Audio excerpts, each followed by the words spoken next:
女子草量级历史最佳、历史最强马格南张伟丽对阵女子银量级历史最佳、历史最强子弹姐瓦伦蒂娜舍甫琴科，这绝对是一场史诗级的战斗，在女子格斗史上也有非常重要的作用。我认为这场比赛还是五五开吧，真的五五开。两个人都是非常全面的六边形战士。张伟丽是身高163，臂展160，今年34岁；子弹姐是身高165，臂展169，今年37岁。主播一口气看完了张伟丽的近6场比赛哈，从阿尔法战输给罗斯到现在打赢女小鹰，这6场比赛能感受到伟丽进化非常明显，尤其是摔跤跟地面控制，几乎每一场都是碾压，这统治力实在是太强了。如果不是伟丽自动放弃腰带，这个量级没人能打败她。看完伟丽姐的比赛，脑袋就一个想法，为啥这么牛逼啊？还有一句魔音在我脑袋里回荡，就是肘切肚子，肘切肚子。子弹姐我是看了她近4场比赛，3战格拉索跟对战菲奥罗特。第一个观点就是子弹姐的统治力没有那么强了，毕竟岁数大了哈，已经37岁了，实力应该是出现下滑了，但是下滑的不是很多。尤其是她打菲奥罗特那场比赛，我真看不出谁赢了。主播本来想多看点子弹姐的比赛，但是她的比赛相当难看啊，所以就不看了。首先我认为从身体上伟丽是不吃亏的，虽然臂展短9厘米哈，但是伟丽的身体的核心力量特别强，她的核心力量就像源源不断的大火炉，就持续给她功能，就跟托普利亚在羽量级一样，虽然身高跟臂展都不占优势，但是核心力量真的强。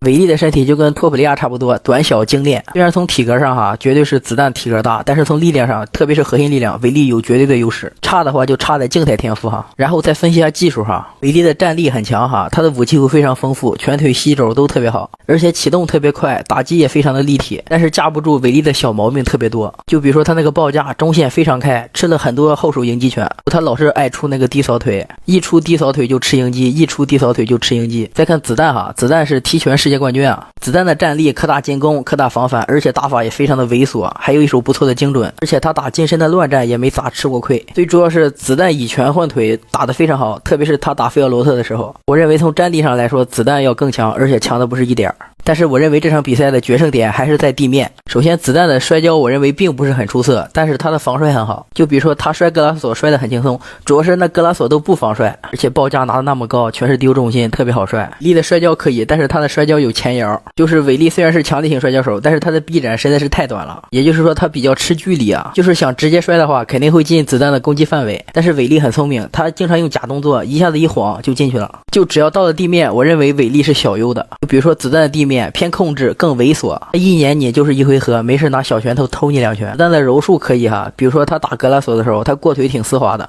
他还拿到过侧压的位置，还整过十字架，防守也挺好，比如说格拉索的反关节跟十字固都防下来了。伟丽的地面就是更加激进了，上来先不说，先给你2肘，再给你2拳，然后打爽了之后继续找降服把位，然后降服不了你就直接就锤你，就干你。伟丽姐的地面杀伤力十足，就好看多了。伟丽姐的柔术可以，她降服过卡拉，但是她打女小鹰的时候，她没有过女小鹰的腿，也就是说他的柔术进攻可能不是很强，他偏肘击偏砸击一些，但是他的柔术防守是顶尖的。总的来说两人都不具备很强的柔术进攻能力，但是伟丽的砸肘砸击更凶猛，核心力量更大，在地面上还是挺有优势的。子弹姐就是偏黏，特别的黏你，跟个膏药一样。反正这两个肯定是5回合判定大战了。你要说我支持谁啊？那废话，肯定是支持伟丽啊。用吴京吴老师的一句话说，就是 I'm Chinese。再说如果伟丽能拿到双冠王，在中国绝对能掀起一波综合格斗的热潮，而且现在的赔率也是伟丽小上钩。但是这场比赛悬念还是非常足的，我们为伟丽加油，为中国力量加油哈！OK， 兄弟们，我们下期见。